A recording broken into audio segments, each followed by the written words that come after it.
Hey everybody, it is Tuesday, September 19th. You're listening to the Mo News Podcast. I'm Moshe Wanunu. And I'm Jill Wagner. This is the place where we bring you just the facts. And we read all the news and read between the lines so you don't have to. Moshe, just want to give everyone a heads up. We're going to be dropping a second podcast this afternoon, and it is my send-off to fatherhood podcast for you that I put together. A labor of love, I have to say. It's fun and it's heartfelt, and I think not only will you enjoy it, but I do think that the wider audience will hopefully enjoy it as well. Well, I'm looking forward to it. I'm so grateful for it. I like it being referred to as a labor of love, as a prelude to labor. No pun intended. A lot of it, no pun intended. But yes, I understand you've spoken to a number of people in my life, so I can't wait to listen in later today. So everybody look for that, and we'll know when the baby is here, because that means Moshe will be away for a couple of weeks on his paternity leave. Jill, I'll let you know this right now. We're going to give you the opportunity to break the news first on this podcast. Yes! Oh. I've worked my whole career for this. For this exclusive. And with that, let's get to some other news. The latest in the high-stakes prisoner swap between the United States and Iran that took place on Monday. Dude, where's my fighter jet? The military asking for the public's help in finding a missing F-35. This is a real story. This is my favorite story of the week, and it's early. Congress trying to prevent the next government shutdown, 10 days and counting. Hunter Biden strikes back why he's suing the IRS. Plus, Amazon announces dates for its latest Prime Days. A popular e-commerce site is going public. And you will never believe how hackers were able to infiltrate MGM's computer systems. I hope we don't give anyone any ideas on the for the Mo News team computer systems. We don't... Jill, it's funny. We're actually not advanced enough to be hacked in this way, and I think that actually will help us. Yes, we are not hackable. Plus, Moshe has on this day in history. Jill will look back at the Unabomber and how they were able to get him. And we'll continue our On This Day music theme of the 60s this week with a look back at the twist, Jill, and how the version we all remember actually came to be. All right, the U.S. and Iran freed 10 people on Monday in a high-stakes prisoner swap. 5 American citizens held in Iran were released and put on flights out of the country. The U.S. government, in exchange, released 5 Iranians and unblocked the transfer of $6 billion in frozen Iranian oil funds that have been held in South Korea. This deal was negotiated over several months, and it marks a major breakthrough for the U.S. and Iran, bitter enemies who remain at odds over a range of issues like the rapid expansion of Iran's nuclear program, its ongoing military support for Russia, and Iran's violent crackdown on internal dissent and protests. The arrangement took place hours after President Biden and Iranian President Ibrahim Raisi arrived in New York Monday to attend a gathering of world leaders at the United Nations General Assembly. The 2 leaders, though, not scheduled to meet. The prisoners' release comes as a major relief to their families and supporters, many of whom have waited several years for their return from Iran's notorious Evin prison. It also comes under harsh criticism from Republicans in Congress opposed to any agreement that involves the unfreezing of Iranian funds. Though under the agreement, the money may only be used for the purchase of humanitarian goods. Republicans are arguing, though, that the administration should have negotiated a deal with terms that are more favorable to the United States. Biden, in a statement, said that the Americans freed by Iran had endured years of agony, uncertainty, and suffering. And he also warned U.S. citizens not to travel to the country. Yeah, please stop going there so we don't have to keep doing these prisoner exchanges. And this is one of the concerns here, Jill, is that the U.S. makes it a priority to bring Americans home. Yet at the same time, the fear is this incentivizes the Chinese, the Russians, the Iranians, and other governments and groups around the world to continue holding Americans prisoner in exchange for people held here in the U.S. As for the Americans who were released, one was Sia McNamazzi. He had been behind bars in Tehran for nearly 8 years, the longest duration Iran has ever held an American. Others included Murad Tabaz, Imad Shargi, both American-Iranian dual citizens. Each were released from the Evin prison, placed under house arrest last month, and then fully released. Then there were 2 more Americans who were not identified at the request of their families for security reasons. Those Americans initially took a flight to Doha and then made their way to the U.S. As those Americans left Iran, the U.S. at that moment was releasing 5 Iranians, some of whom had been charged with crimes but not yet convicted. That was one Iranian for illicit lobbying, another for exporting lab gear for Iran's nuclear program in violation of sanctions. Another one was acquiring military equipment for Iran here in the U.S. Officials here have described the Iranians who were released as low-level, non-violent criminals who do not pose a threat, an active threat, to U.S. national security. 2 of the 5 Iranians released from the U.S. prison will apparently remain here in the U.S. as part of the deal.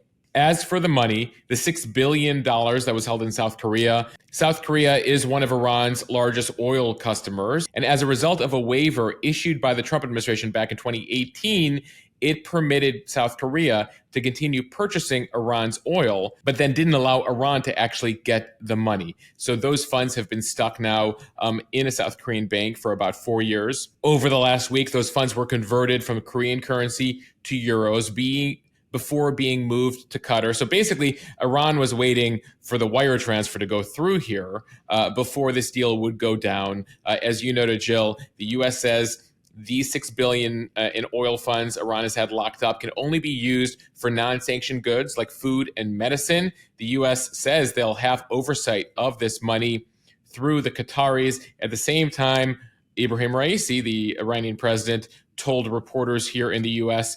that this unfrozen revenue, quote, belonged to the people of Iran and will solely be spent to the needs of the people of Iran, keeping it very vague there, but basically saying we're going to spend it how we wish. My interpretation as well. Moshe. Okay, now to our favorite story of the day. Dude, where's my plane? For hours on Sunday and Monday, the U.S. military was literally asking the public for help to find an F-35 fighter jet that went missing somewhere over South Carolina on Sunday when the pilot had to eject because of a, quote, mishap. Well, as of Monday night, military officials said that a debris field had been found in South Carolina. Officials said that debris found in Williamsburg County, about 2 hours northeast of Joint Base Charleston, which is now handing off command to the Marine Corps. The pilot of the craft, again, had safely ejected during the incident and was taken to a local medical facility in stable condition. The Marine Corps is still investigating, so not a lot of information coming out. We do know the stealth jet was left in autopilot mode when the pilot ejected from the aircraft. Authorities believe that there was a possibility that it could have remained airborne for some time. They literally put out a phone number for the public to call if they saw the missing plane. Yeah, I wonder how useful most of those calls were once that number was out there. I imagine some jokesters got to them, but it sort of struck everyone by surprise, Jill, from members of the public, residents, including the Congresswoman who represents that area, Nancy May. She's a Republican from South Carolina, who asked on social media, how in the hell do you lose an F-35? How is there not a tracking device? And we're asking the public to what? Find a jet and turn it in. She would meet with Marine officials during the day on Monday, calling it one of the shortest meetings she ever had. They had no answers at the time. Joint Base Charleston, everyone was engaged in an all-out search. The Marines, the Navy, the FAA, the Civil Air Patrol, local law enforcement, trying to figure out where this plane went that was in autopilot mode. Just for perspective here, this plane typically costs between $80 to $100 million. It costs $40,000 an hour to operate. Apparently has some of the best stealth technology in the world. The issue here, apparently, Jill, the stealth was too good. The stealth was too good for us to even track. And so apparently we had to spend 24 hours looking for it until this debris field was found. Thankfully, no one on the ground hurt, it appears. The suggestion from a few folks in the news community, why not just put an air tag in all our $80 million planes? If it works for kids' backpacks, I don't see why it can't work in an F-35. I'm sure they're going to be thinking about it. Sometimes it's just the simplest things that you forget when you have a $100 million plan. All right, time now for the speed read from the Associated Press.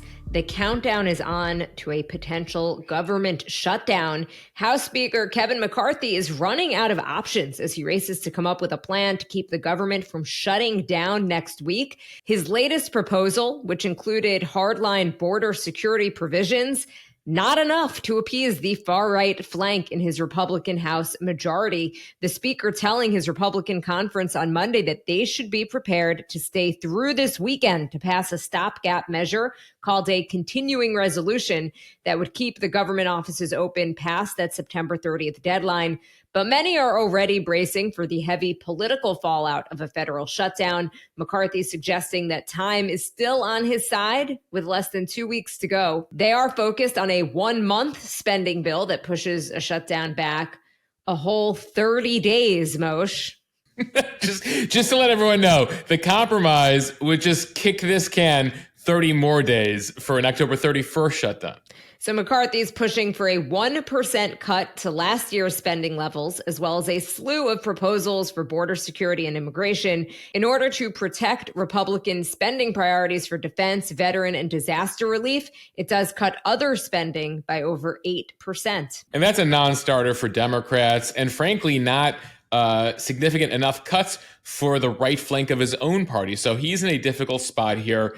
Democrats, the White House, even Senate Republicans are all like, can we just please not shut down the government here?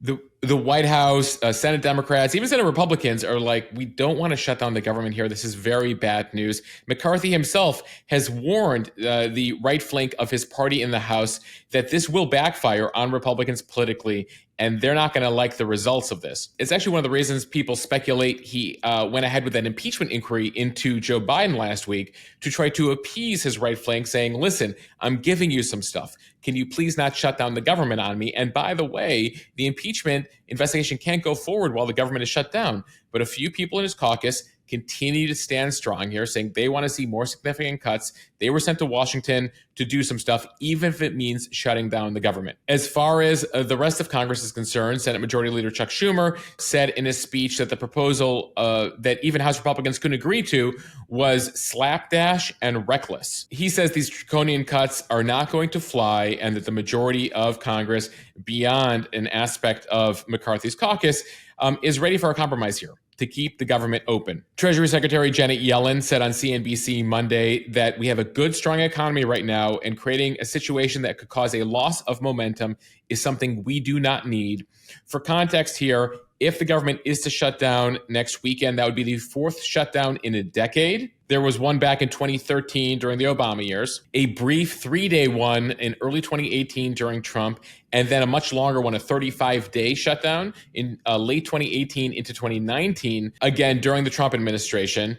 And so this would just be the latest one of these, Jill, that used to not be as common as they are today. Though there is the notable shutdown in the Newt Gingrich, Bill Clinton days from 95, 96, and one of the only reasons, and we can say that one is most notable for the fact that because of the shutdown, White House staff couldn't work, Jill, but who could work at the White House at that time?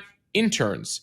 And a certain intern named Monica Lewinsky happened to be working there during that time, and that is where that relationship got started, during the government shutdown of 95, 96. Oh, the unintended consequences of a shutdown. People listening probably didn't think that this story was going to go in that direction, but it did. Okay, staying with politics from NBC News, Hunter Biden filing a lawsuit Monday against the IRS in federal court in D.C., alleging that 2 of its agents have been unlawfully sharing his private tax information amid criminal probes that have led to charges against him.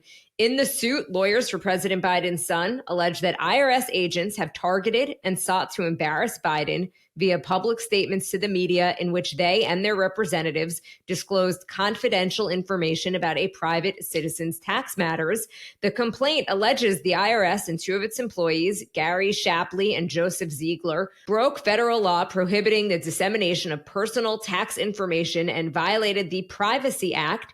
Ziegler, who works in the agency's International Tax and Financial Crime section, and Shapley, who is an agent in the IRS's Criminal Investigation Division, have both testified as whistleblowers before the House.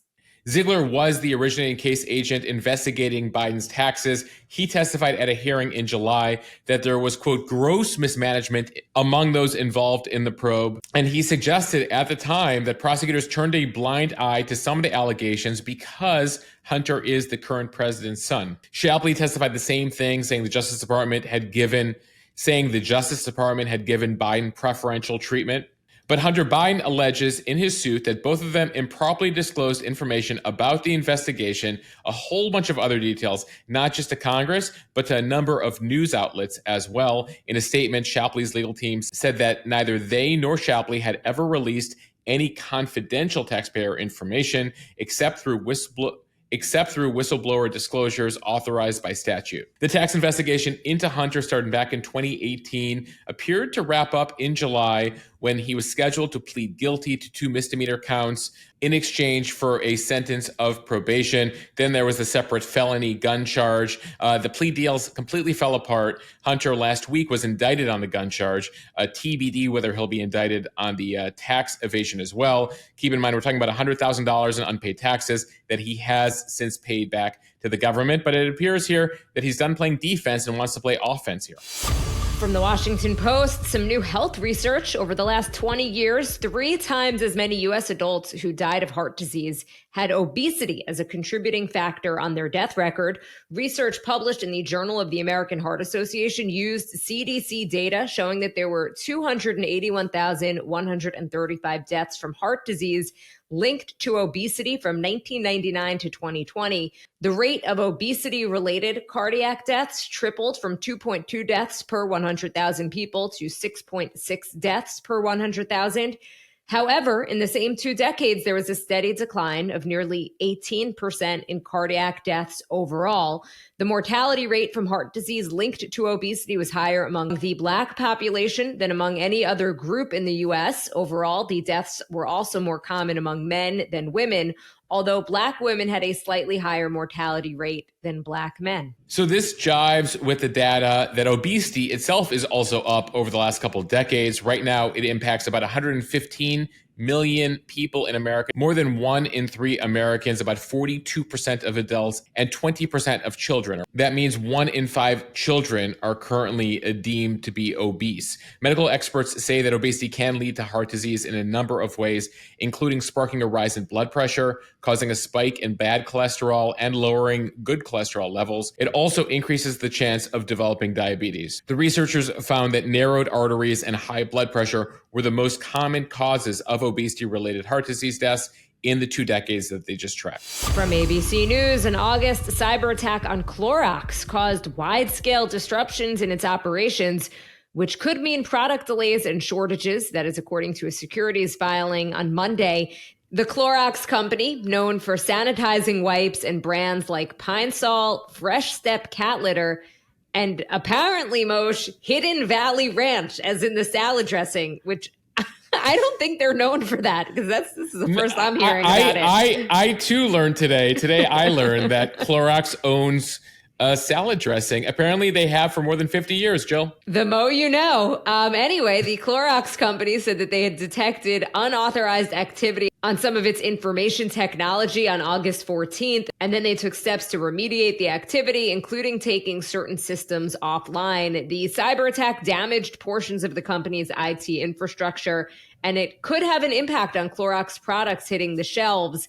At this time, the company cannot estimate how long it will take to resume fully normalized operations. I feel like this would have been absolutely breaking tragic news in April of 2020 or March of 2020, when we were in the height of the pandemic and people were literally, by people I mean me, like wiping down my Clorox wipes. I was like, I was using sanitizer on my box of Clorox wipes.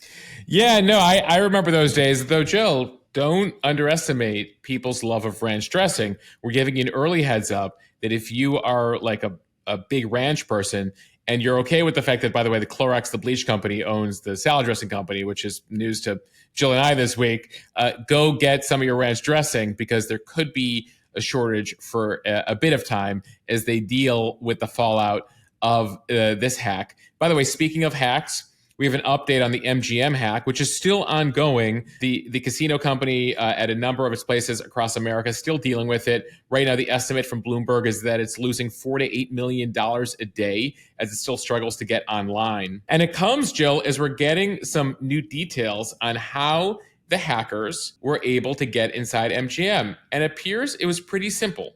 All they had to do was hop on LinkedIn, find an employee, call the IT department at MGM, the help desk, to then pretend to be that employee and ask to reset their password to get into the system. Apparently, not many questions were asked. And so the hackers used LinkedIn, all publicly available information.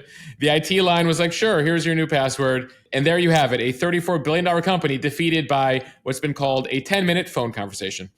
Hi, this is Mo Shwanunu. I'm the CEO of Mo News. I forgot my password. Well, it's wild. I mean, Jill, this is a real thing. This ability to use your publicly available information to get a lot of stuff on you, or in this case, infiltrate companies. From Bloomberg, grocery delivery business Instacart going public at the NASDAQ today and is planning to sell shares in its initial public offering for $30 a piece. Instacart's IPO would raise $660 million, and the company would have a valuation of about $10 billion.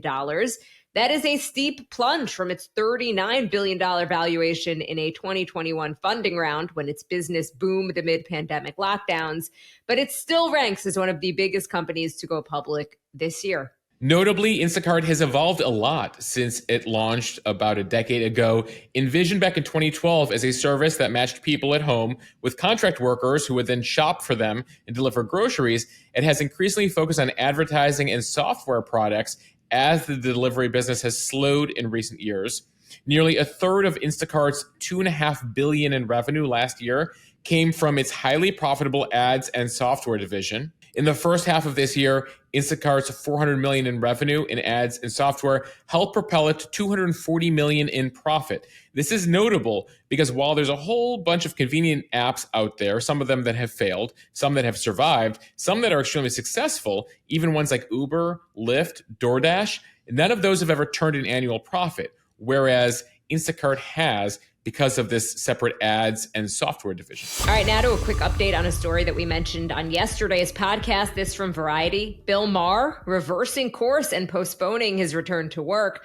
He had said that Real Time with Bill Maher will not, as previously planned, return to HBO on September 22nd. So he joins the likes of Drew Barrymore, Jennifer Hudson, and The Talk in delaying returning to the studio. Over the weekend, a slew of hosts, including Barrymore, reversed their decision to return to work. Following criticism from writers and actors, Hudson made that same decision, while CBS's The Talk also reversed course. Last week, Maher said that he was bringing his late night show back, sans writers, saying that it was time to bring people back to work. The union had called Maher's decision disappointing and revealed that it would picket his show. So I have to say, this surprised me. I think I said yesterday on the podcast that I figured Maher would stand strong. He likes to challenge authority, etc. But it appears here the union is very, very strong here, putting a lot of pressure across the industry for as many shows to stand up to the studios as possible as they attempt to negotiate on behalf of the writers and actors. And so there you have it, Jill. It does come, as we learned on Monday, that ABC will be putting on more Monday Night Football games and not just having ESPN air them, because, of course, they don't have much to show in primetime these days. So you'll be seeing more sports and more reality, as we have told you about. And from People magazine, Amazon announcing that Prime Big Deal Days is set to take place on Tuesday, October 10th and Wednesday, October 11th. Similar to Amazon's annual Prime Day Savings Bash in July, the event will consist of major markdowns on top-rated brands. Yeah, start to load up your cart there on Amazon as you get ready for October 10th and 11th. Starting today, Prime members can sign up for invite-only details on select products that are expected to sell out. And if you're not a Prime member, apparently they have 30-day free trials still available, after which your membership would be $14.99 a month. This is not a paid ad by Amazon, but given how ubiquitous Amazon is these days, we thought we'd tell you about it. All right, now time for On This Day in History. On this day in 1796, George Washington gave his farewell address. Printed in a Philadelphia newspaper on this day, George Washington, our first president, implored his country to remain neutral, avoid foreign entanglements, warned of political parties, and reinforced his decision to step down after 2 terms in office, setting a precedent that would eventually be codified in the Constitution. Jill, I don't know how well we've listened to George Washington and his farewell address, especially that whole 2-party part. A bunch of his cabinet secretaries, Jefferson, Adams, Hamilton, were like, okay, George, that's a great idea. We're starting political parties. On this day in 1893, New Zealand became the first country in the world to grant national voting rights to women. The U.S. And other countries would follow decades later. New Zealand, of course, first in 1893. The U.S. finally grants women the right to vote in 1920.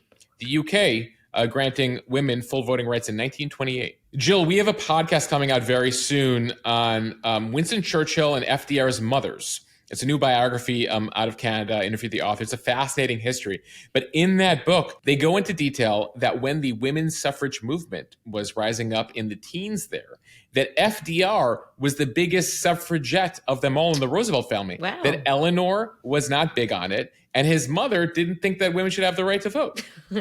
Is that the book that I thought you were reading that was like the parenthood book? Passionate Mothers. Yes. The book is called Passionate Mothers, Powerful Sons. And Jill's like, that's weird that you're reading that, but I guess you're about to be a dad and you're having a daughter, but okay. You're having a daughter, but you're reading a book about powerful sons. So I'm like, no.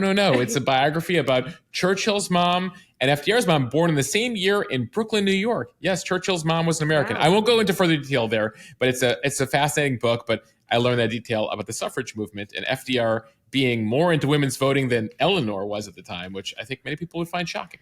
All right, fast forward to the 90s. On this day in 1995, the Unabomber Manifesto was published. This was a 35,000-word anti-technology document written by Ted Kaczynski. He was the man who had launched a bombing campaign that had killed 3, wounded 23. He submitted it to the papers. And there was a huge controversy. The newspapers didn't know what to do here because, you're literally printing the words of a killer. But authorities in the federal government at the time said, you know what? Go ahead and publish it. We cannot figure out who this guy is, where he is, this Unabomber, and maybe someone will recognize his writing. So the Unabomber Manifesto, published in the New York Times, Washington Post on this day, and it turned out that the brother of the Unabomber would recognize the writing. His name was David Kaczynski. He said, that sounds like my older brother Ted, this Unabomber Manifesto. He told the government, and that would help lead to Ted Kaczynski's capture, and then he was sentenced to life in prison without parole. That's really fascinating from the journalism side of it as well, to be in that room as they're debating whether or not they should publish this. Yes, I mean, you can make arguments for both sides, right? That ultimately you're like, well, this guy's a killer, and he sent this to us as a threat, and should we be giving him attention? And yet, you had some savvy law enforcement folks there who were like, listen, at this point, it can do no harm. Now, keep in mind, this is like, years before the internet is widespread. Today, you could just publish that. You could self-publish it.